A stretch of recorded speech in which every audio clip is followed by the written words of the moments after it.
March today? Nah, 420. Yeah, it's 420. You know about 420, Zay? Zickety Zay? No, it's 420.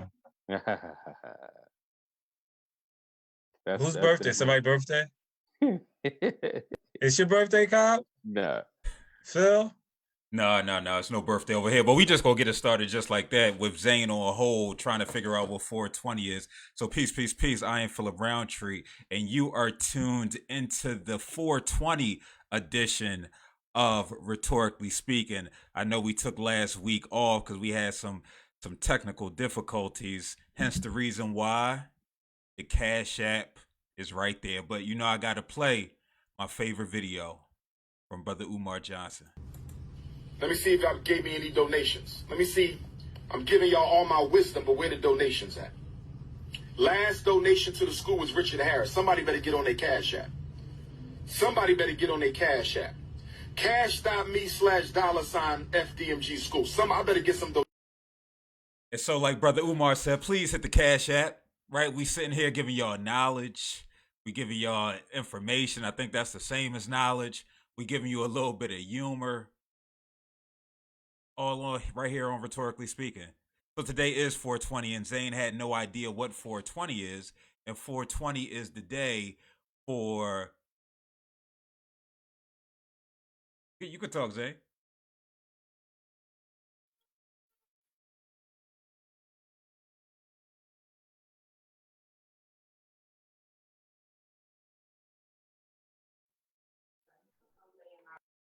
It's National Weed Day or something, isn't it? Yeah, it's National Weed Day. National Weed Day. So I don't know why y'all mics are muted.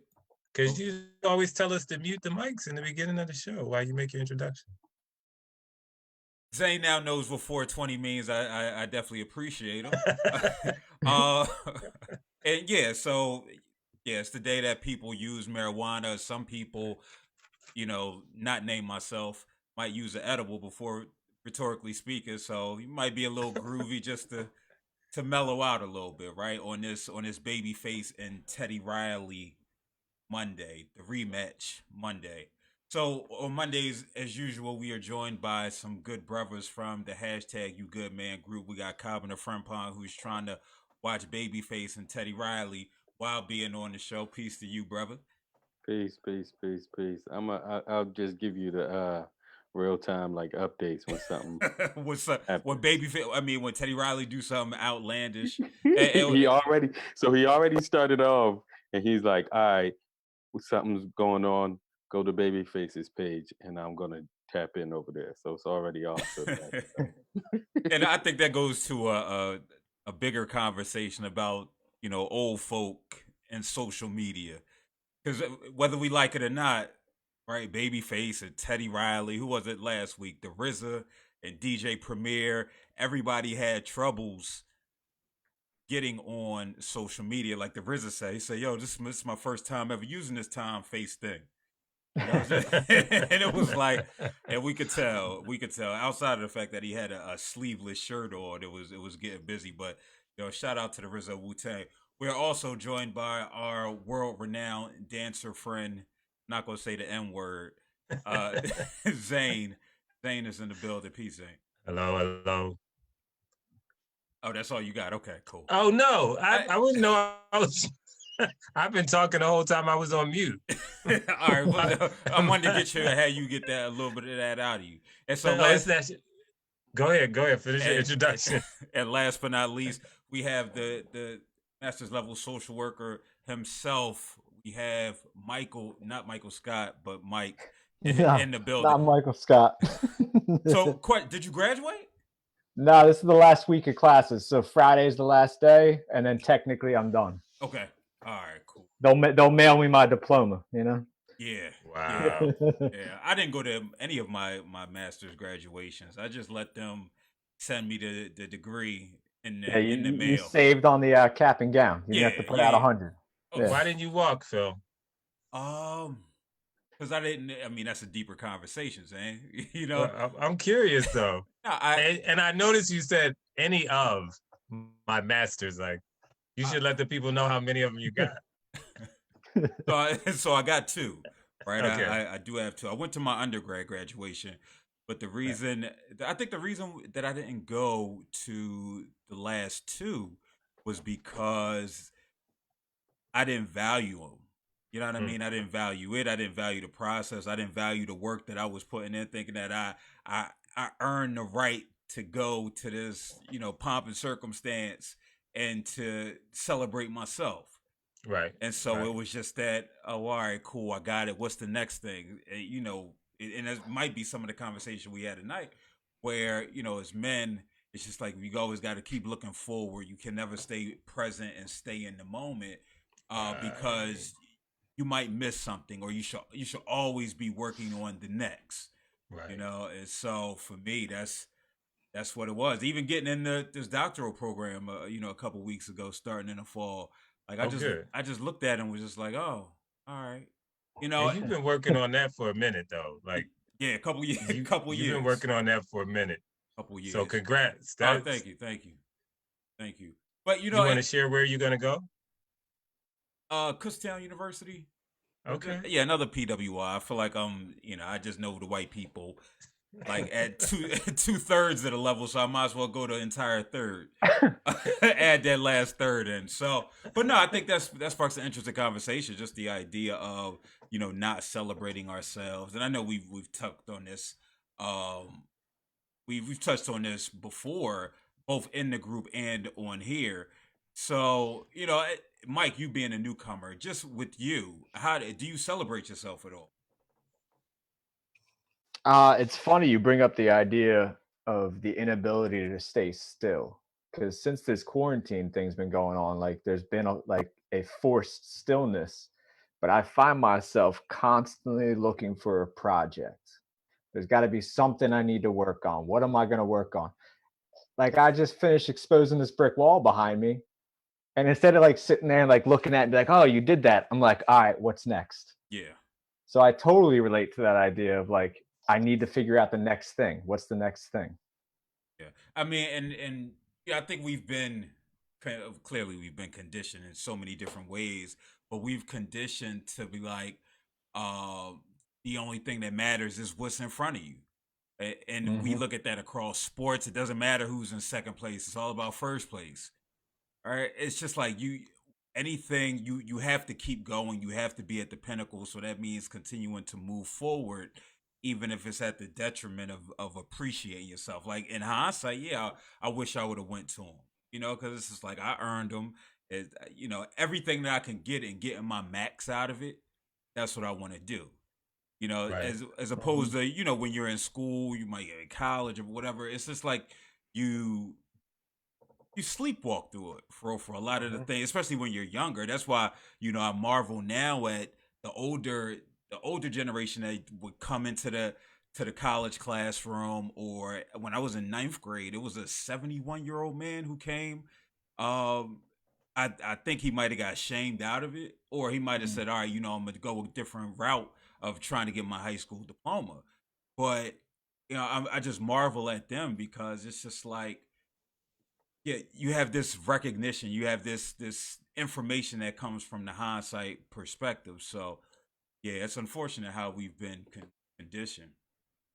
I think And part I of like it it's is. speaking about. No, go ahead, Mike. I was just to bring it back, like about walking or not walking, right? Because I get that debate. Because I'm also the kind like, do I really want to participate in the pomp and circumstance? Do I want to participate in like the show aspect? Like I wasn't even going to walk just for me. I was just going to walk because I'm the first person in my family to go to a graduate level education. You know what I mean? That's the only reason I walked for undergrad, was because I was the first person in my family to go to college. So it wasn't even really for me at that point. It was more of like a mirroring back to those that weren't able to. Yeah. What was you going to say, Zane? Oh, I was going to say about the standing still thing. I think part of it is life force, and part of it is, a feeling of, well, like you said, you want to be on the top, but you don't just want to be on the top to be on the top. You want to be on the top because you want to be valid. Yeah. You know what I mean? You want to be valid. You want to be, and most of the validation is for yourself. You know what I mean? For yourself from other people. Yeah. I sit and wonder now, us being in this quarantine time, this forced to be still time.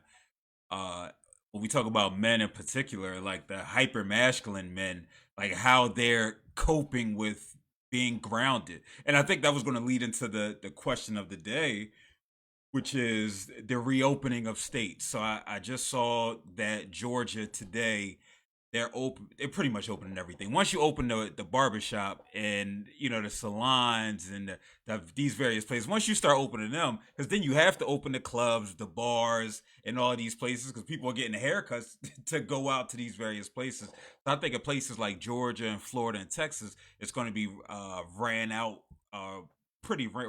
pretty rampant. What we talk about here in Pennsylvania, I think they're trying to slow walk it. Governor Wolf said May 8th they'll revisit it to see what can they open if there continues to be a downward trend in new cases. But I saw these protesters at these various state capitals. So here in Pennsylvania was Harrisburg. We've seen some in some other states, and at the forefront of it were men.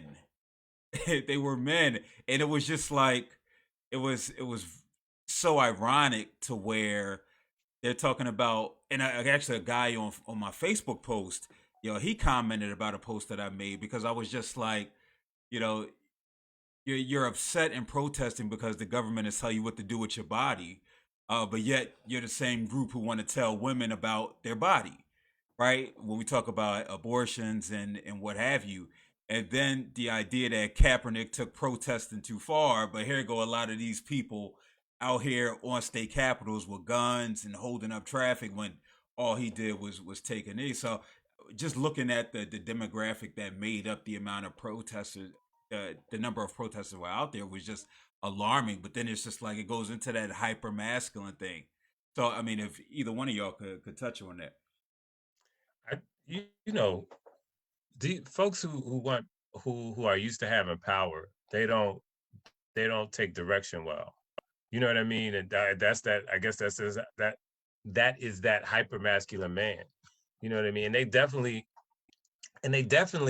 if it's that group of people who you're talking about, they identify with Trump and they hear his reticence. If he was solid in his direction, they would probably fall in line. You know what I mean? If it's that demographic, if it's the mega demographic, you know what I mean? Yeah. But if he's not, it's like that group of people are really like following the Pied Piper like mice behind him.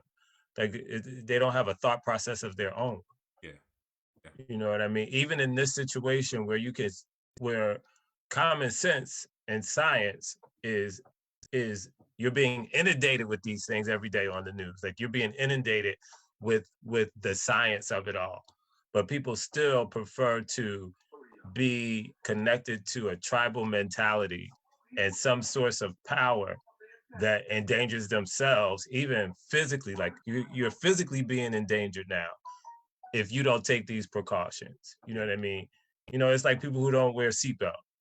You know what I mean? Like you're physically putting yourself in danger for a sense of freedom that is so minute.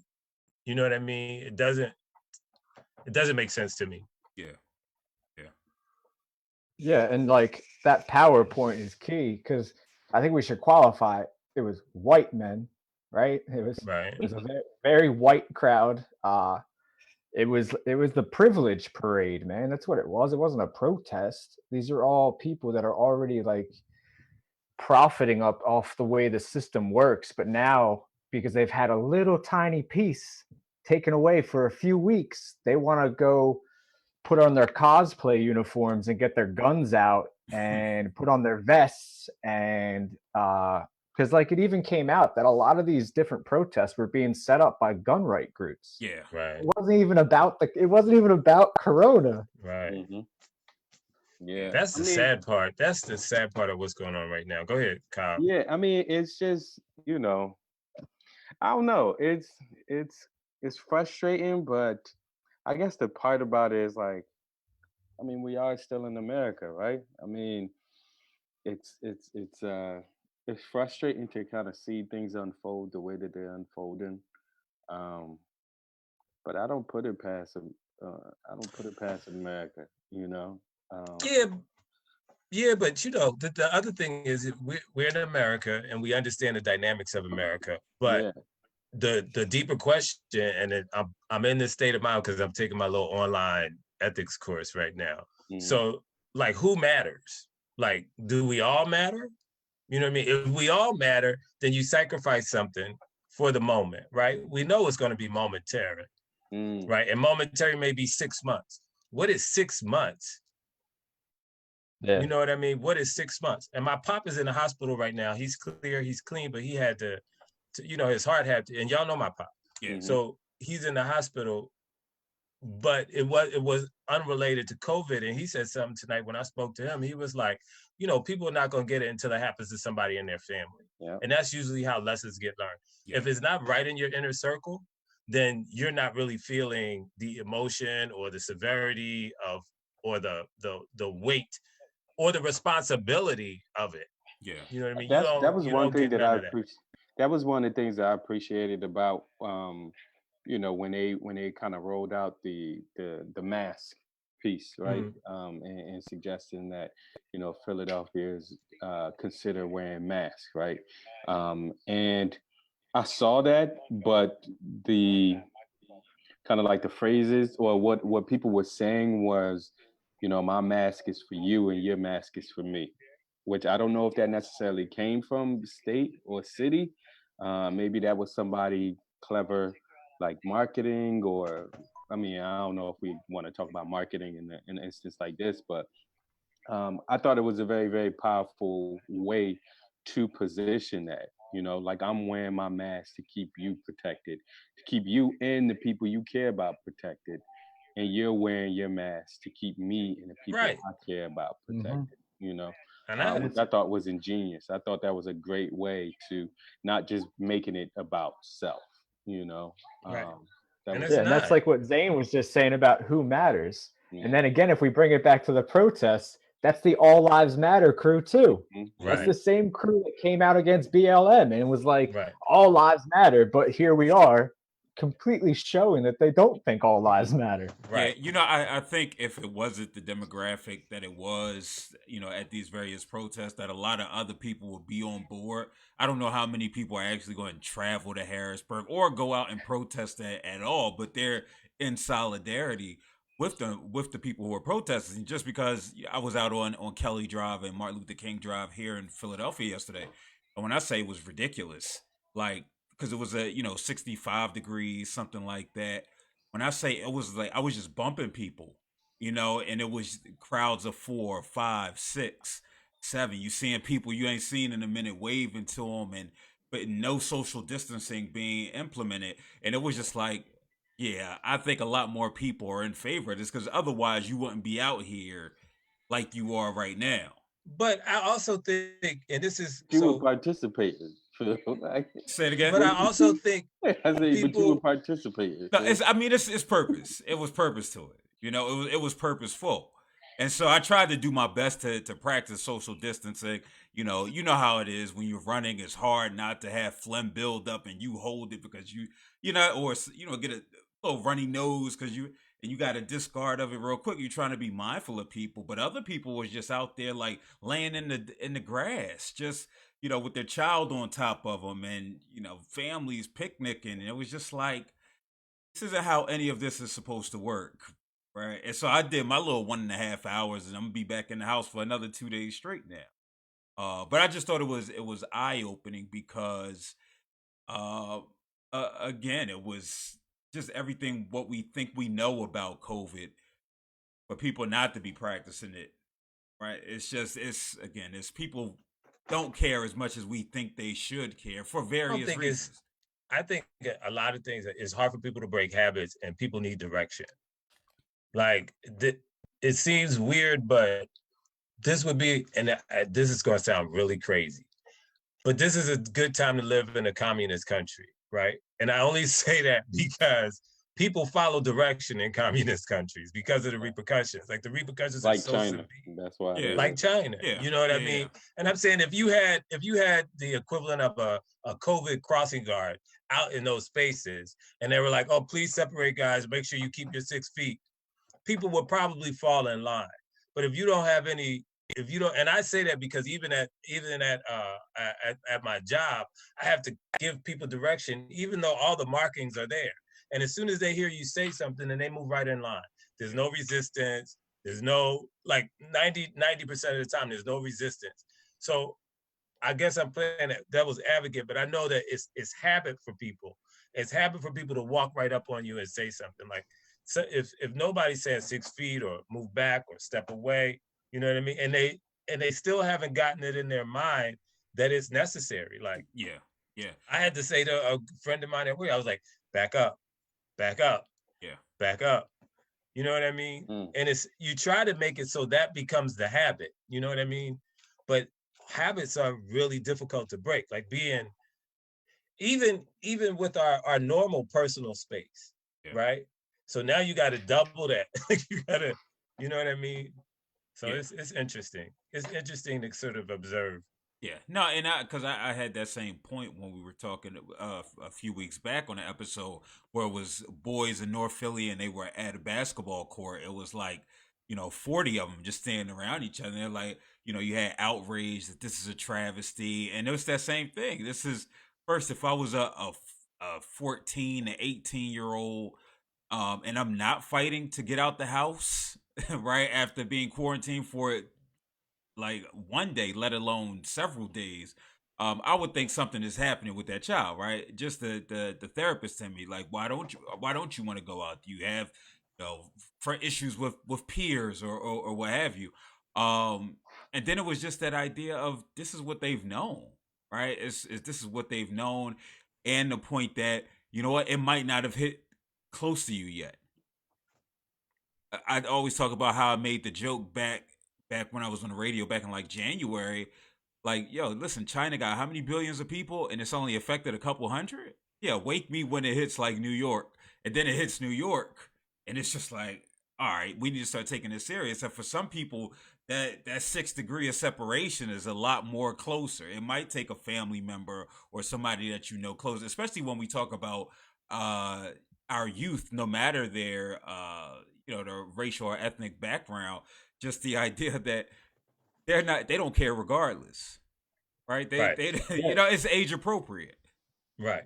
So, and I think what you're getting at is the idea of, like, when you talk about the kids in North Philly, is like that was their coping mechanism, right? Things are going on, let's hit the court. And I think one thing this has shown us in this country is that we lack many healthy coping mechanisms. Yeah, people just want to get back to work. They want to go shopping. Like, there's like, you just see how, like, we've kind of lost our way as far as like how to take care of ourselves. And like bringing it back to what you brought up in the beginning, like in the inability to stay still, I feel like part of that constant movement and working on something is like this built-in coping mechanism that says, like, don't just be still in the moment, don't just breathe, man, get to work. Yeah, like, yeah, that's my whole goal for like the year or the next 5 years, man, is to try to solve that issue in myself. You know what I mean? Because constantly moving and not being able to be still is exhausting. Yeah.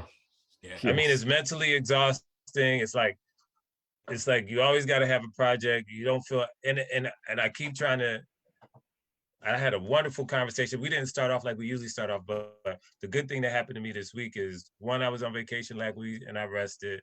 2, I talked to a really, really good friend of mine who I hadn't talked to in a while. And 3, Pops didn't have COVID. But the conversation I was having, I just lost the point too. I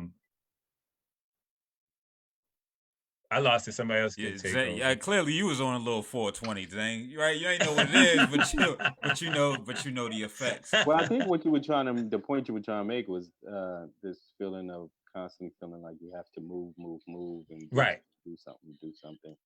I think right. Yeah, and just trying to. Oh, that's the conversation we were having. Are you doing these things? And it was in the context of a relationship, but I think it also applies in this context. Are you doing those things because you don't still feel valid? Like that shouldn't be to validate you. Yeah. You know what I mean? If you feel invalid without accomplishing a project, like then you're out of balance. Like you're out of balance with who you are. Because I mean, obviously, we do want to have goals. We want to have Right. markers that it's just like, oh, okay, you're progressing, right? But I don't want that to feel programmed. Sorry, go ahead. Yeah. I mean, it's not necessarily, but it's just like progress, right? We all want to Right. make progress, and we need like little markers, little things that kind of like encourage us on our way to progress. So, I just think that there's a fine line with like what you said. Is am I defined by this thing? Am I driven by this to the point that I need this to make me who I am? Right. And that's when the problem kind of like comes up. You are who you are regardless of that. You know what I mean? Right. Like,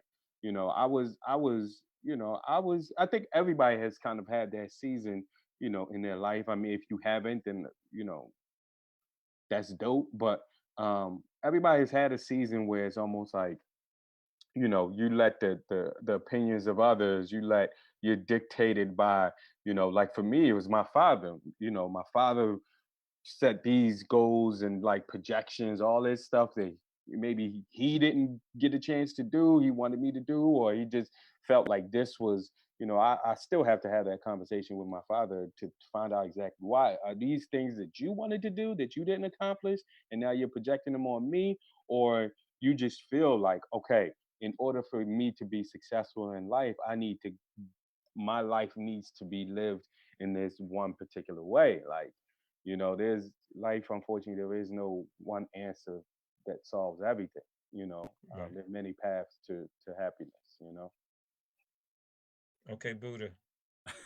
No, it's a such a great point. It is. It's multiple ways to get to happiness, and I think for me, it's a matter of like I literally have to tell myself to stop and appreciate it. Then even with the getting the getting into the school, like I had to go. I went and tried to reread it again, right, to get like excited about it, just because part of me knows that school is just what I do.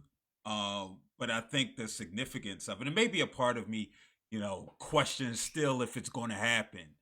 Right, like I got to be there on that day in that classroom to to truly have it materialize to me. I don't know. I still gotta tease that out. But yeah, it's yeah. Yeah, and that's like Yeah, kind of welcome what to Zane was 420. hitting Welcome on. to 420, everybody. It's kind of what Zane was hitting at, though, is the idea of like, what's the motivation behind these projects, right? And a lot of the times I have to ask myself when I'm coping, am I coping to fix myself or am I coping to care for myself? And a lot of the times I'm coping simply to fix. I gotta fix this. I gotta fix this. And I think that's like if we're hammering it down into like the you good man type stuff, like as a man, I think we're taught like, yo, fix it. Right. Fix that. Right. Get it right. You What's know the what I solution? mean? Right. As Yeah, opposed, exactly. what was it We one gotta more time, solve Mike? this.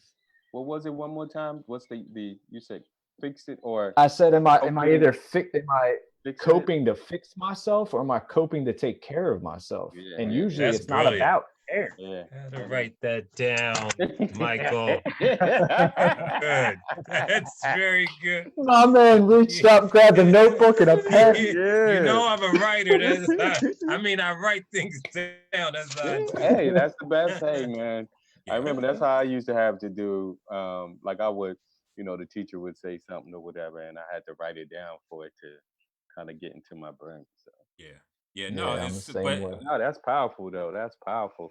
And I think we operate from such a well, I won't say we, I'm making this transition of trying to use I statements more often, and I know I'm guilty of operating from such a deficiency standpoint that's why fixing becomes kind of like your course of action, your choice. You know what I mean? Because you're operating from a deficiency standpoint that you need. So then the fixing obviously becomes the designated route, or the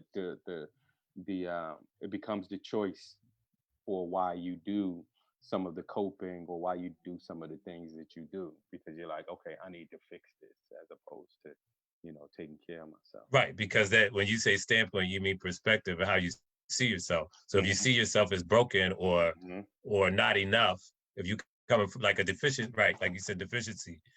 If you feel yourself in that negative state, then of course you're trying to patch yourself up, fix yourself. Yeah. But go ahead. Before I was gonna say, since Phil started off asking for we kind of got a TD Jakes theme going on, and TD Jakes used to say this thing where if I don't say nothing else today, I done preached. And I love that line that Michael said about caring and coping. Oh yeah. But go ahead. That's all. Just a little joke I wrote on my notepad. I wanted to share. You got right the funny there. You hope you deliver it the same way you thought it. So shout out to my mom who's tuned in, Miss Leslie who's tuned in, and Todd Wilson who says, "Facts, fellas. This whole thing has given me a lot of time to know me more and find myself." Yeah, that's definitely a positive of this period if you allow it to be, where you can learn yourself. If you have a partner. You get a little bit more insight into them and who they are, your kids. Yeah, you do. Something you want to get off your chest, Mike? I'm just saying the first like week and a half of quarantine, me and my wife were just like at each other. It was like, did you breathe? Did you blink? Why'd you chew like that? Like both of us just like constantly. Yeah. And then it was like a crash course of like marriage therapy. You know what I mean? But we got through it, and it's been good since. I had long distance relationship for like 8 years, and I used to call that period the re-entry period. It's like you're in each other's space. Like you're not normally in each other's space all the time, and then all of a sudden, the choreography works itself out, and then everything starts to flow again. Spending time with your child. Yeah, and when we talk about just partners, I know for me, it's been like the opposite. Where it's like, all right, it was all good. Let's watch ID channel. Mind you, the person who Comcast was using, I guess they lowered their subscription, but now I don't have the ID channel no more.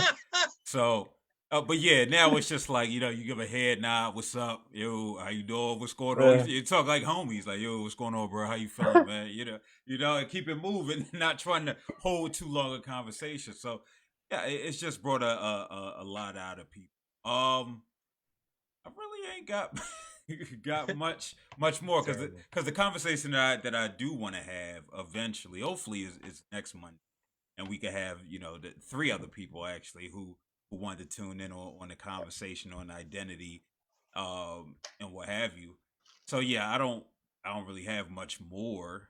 I was ready for that conversation too. I was too. I was like pre-game all day. I was like researching and everything I read. I was circling shit. I was like, I'm coming with my guns blazing for this conversation. So I just want to recommend this. This book is called Radical Hope, and I'm not getting no money from it. You can't be advertising on it, baby. You gotta take that your IG or your Facebook, man.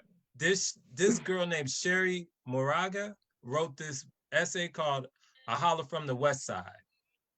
It is so strong, and it's she's an artist, so it speaks directly to me. If y'all can find it online or somewhere, read it. It's really good. Yeah, well, the book is called Radical Hope. Her name is Sherry Moraga. Holler from the West Side. All right. She's a Mexican-born woman. It seems like you sure you're not on the PR team, Zay? You done gave a lot of information about it. Like don't do that. Don't do that. Don't do that. That's not fair. So before we go, we are going to go through what went well, because I know typically we start out with that. So we're going to go around. I know you said yours already, Zane. So I'll let you pass. Mike. Breaking protocol. Protocol, asking for money. Make a donation, please. Can you please make a donation? Donate. We need donations. Donate. Ain't nobody working. I'm the only one working in this crew. No, I'm joking.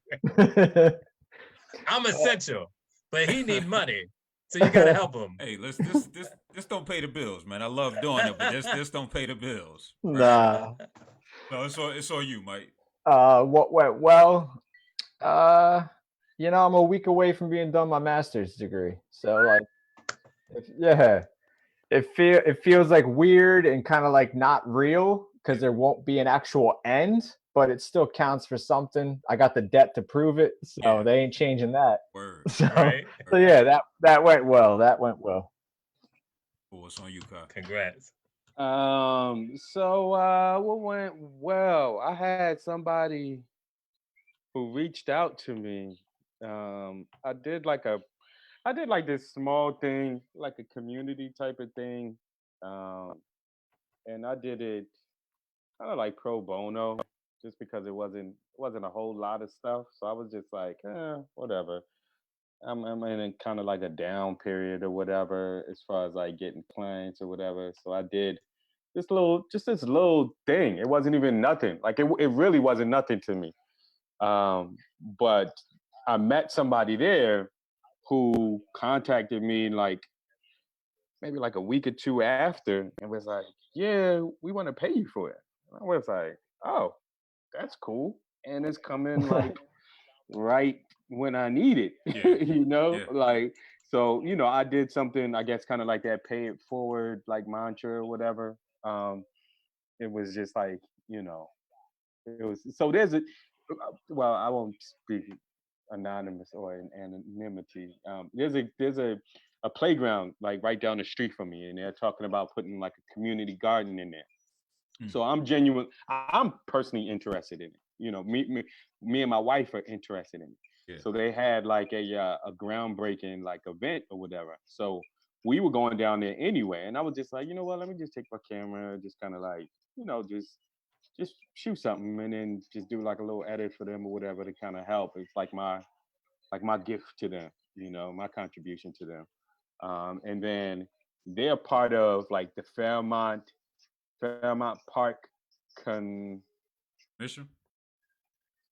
something Conservancy.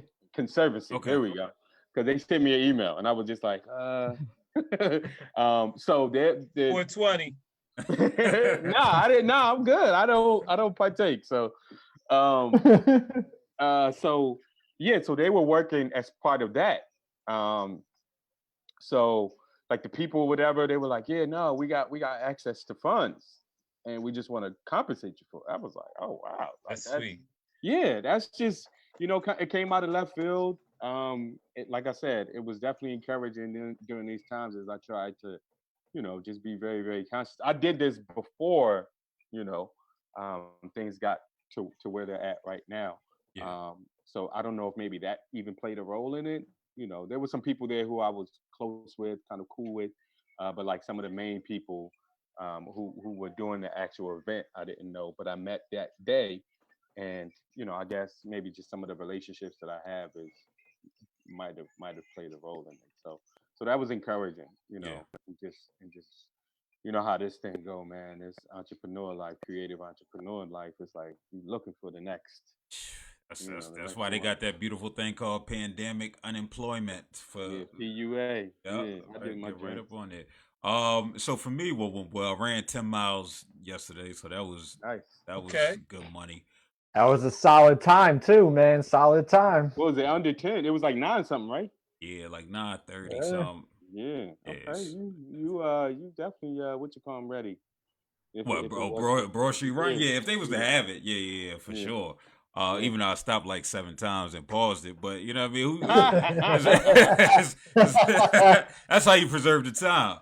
And so again, we talk about this entrepreneurship. Me being a speaker, so I spoke at a college. I think it was North Central Connecticut, or something like that. But they emailed me on Friday, saying that they wanted to have like a 45-minute wellness event, and like everybody liked me and liked my presentation, so they wanted me to do it. They wanted me to quote them a price, like it all being virtual.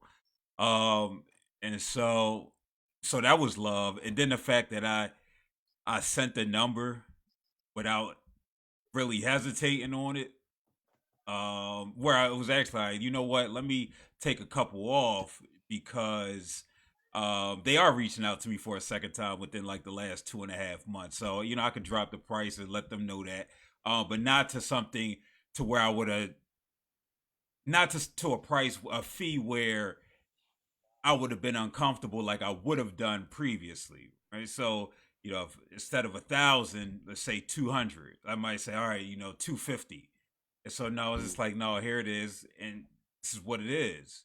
So, you know, I know Cobb and I had that conversation, you know, some time back about the difficulties and there being you knowing your worth, and letting people know your worth, you know, and how they need to become congruent at some point. You know, because you could think the world of yourself and then go tell somebody $50 when you know it's you want to ask for more, right? But it's various factors in your head, you know, doubt, imposter syndrome, fear, and all those things that play a part that, you know, that really negatively impact you. So yeah, so that was something that went well for me. And then I'm also almost finished this book. I was hoping to have it finished tonight. So I'm almost finished this book. I just heard Mark Lamont Hill say he read 5 books a week. Now I wanted to call bullshit on it, you know, on the on the IG live, but then I do though. I had like then I had to Jazz think does the about it. Same thing. Yeah, yeah. I I forget. mean, yeah, he a professor though, so like that's a completely different. Like we're not talking about like, I mean, we laymen, so it's like in reference to somebody who like, or if you're like a student, like if a student, if you call me back in like, you know, like my heyday in college, I could get through a book in like a couple of days or something like that. Yeah.